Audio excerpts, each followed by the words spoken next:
here. Welcome back to Brickmania TV. Time for the X-Craft.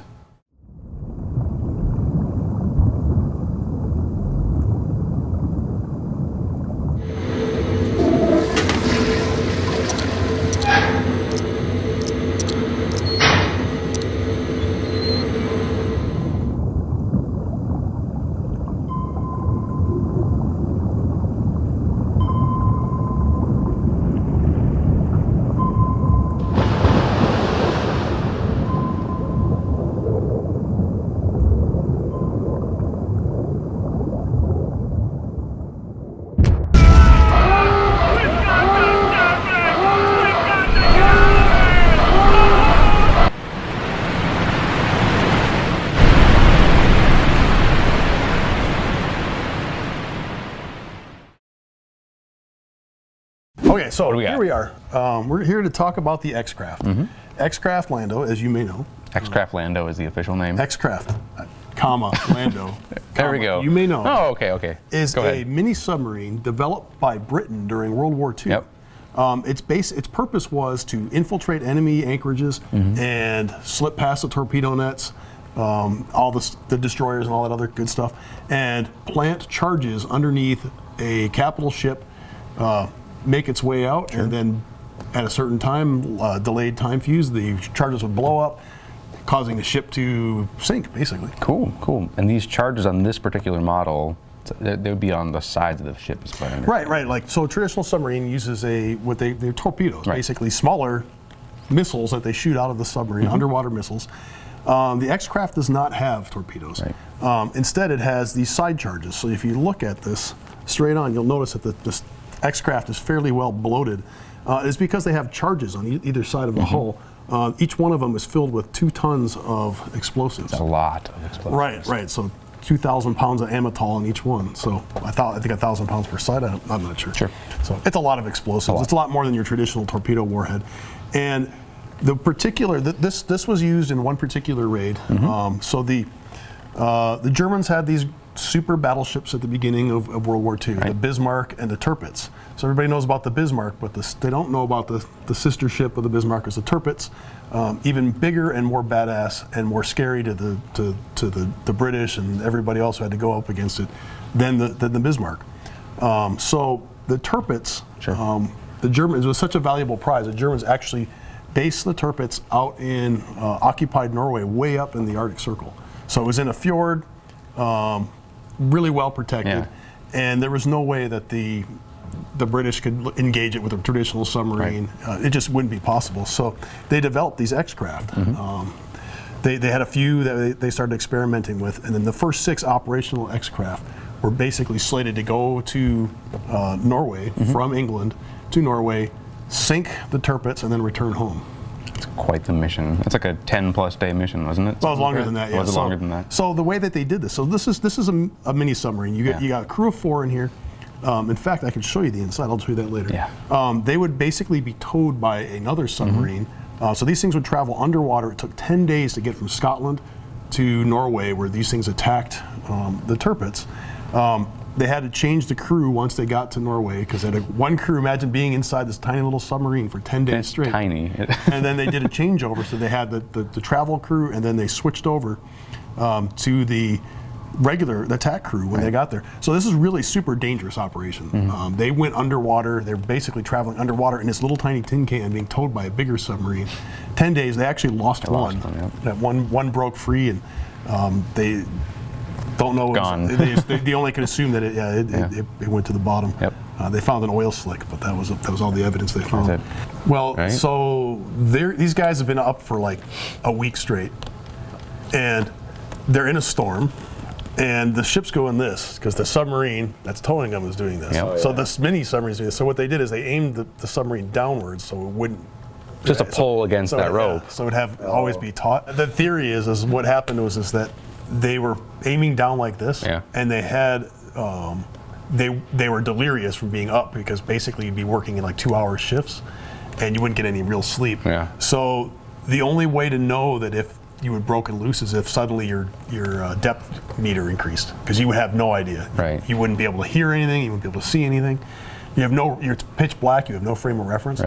So they think that it just before they even noticed that the depth was increasing, either it basically. Yeah, that'd be instantaneous, right? Yeah, it reached crushed depth before they could recover, because it would just naturally, as soon as it broke free, it would just keep going down and down and down. And if it was during a storm that happened? Yeah, so you'd imagine that it would be jostled around, so you never know when that breaks. And who knows? I mean, you only had a maybe 30-second reaction time. Oh, wow. To get that thing all trimmed and you know. Yeah, because what's the max depth these things can go down to? Like 300 feet.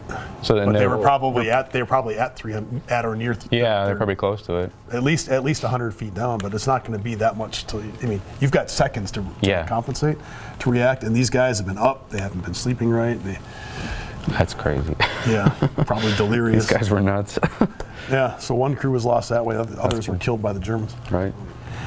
So anyway, they get to Norway, attack the Tirpitz. Two of these actually snuck in through. They had to go through the Tirpitz was like at the end of a long finger like estuary, fjord, and they cut through the torpedo nets. One of them cut through the torpedo nets. They had 6 of them went to attack. 2 of them actually made it through all the defenses. Wow. Laid their charges under either end of the Tirpitz, and both of them on their way out actually surfaced and were detected. Intentionally? No, not at all. They got busted on their way out after the charges already laid. So one crew completely they got out. They scuttled their X-Craft, but they were captured. They were standing on the deck. And of the Tirpitz, yeah. While the explosives were, it was like a time bomb ticking away underneath it. And of course, at the point in time, they blew up and severely damaged the Tirpitz. Yeah. What happened to those guys? Oh, they were taken prisoner. I'm assuming so. Yeah. Yeah, they spent the rest of the war as POWs. Yeah. Another crew, the other one that got detected, one guy made it out, and then the others drowned. Oh wow. So that's kind of sad. I mean, a total of nine British seamen died. It's super dangerous, the operation. Right. It's a miniature submarine, and everything. If you're down, you sink in like hundreds of feet of water. There's really no escape. And this is, experimental stuff for the time, or right. This is cutting edge technology, and they were so new, and so the Germans had no idea what was happening. The idea that a really tiny submarine, could actually make it all the way to Norway, get through their defenses. These weren't just regular defenses. They had a flotilla of destroyers. They had Luftwaffe air bases all around this harbor or anchorage. It was really kind of a feat of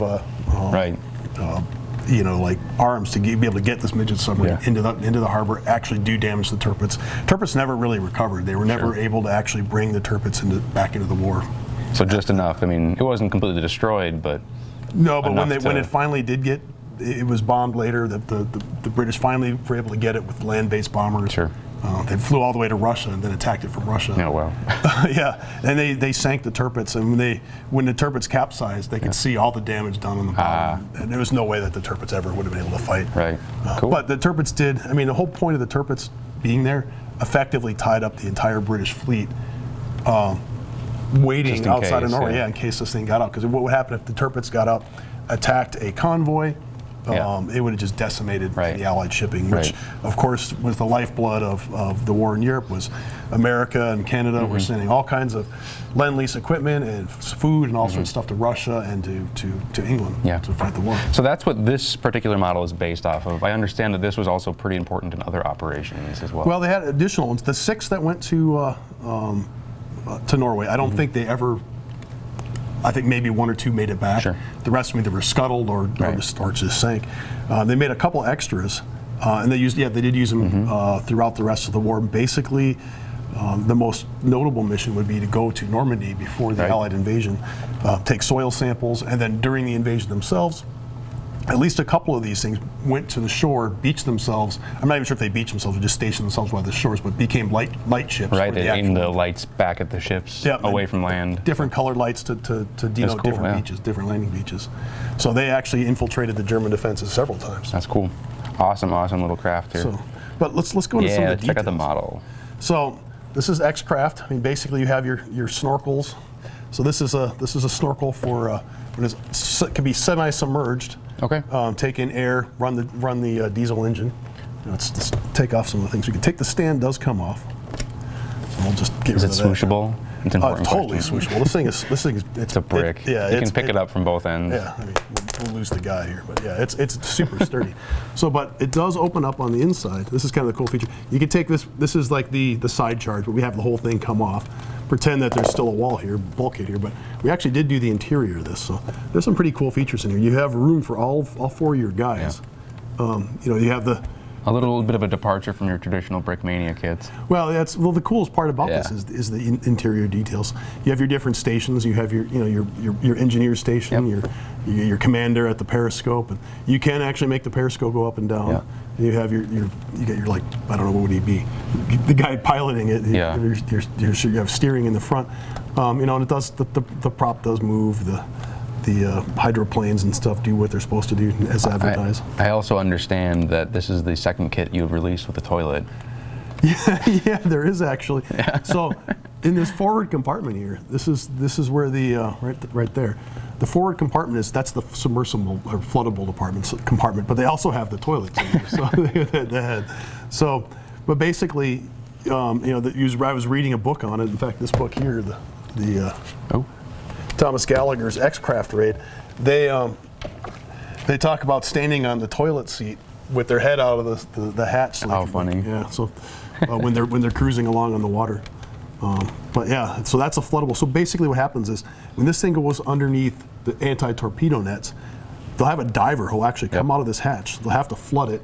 He comes out, gets a big pneumatic cutters for cutting the net, cuts a hole for it. And then the submarine passes through the net. It actually doesn't have this flag on it when it's in combat situation.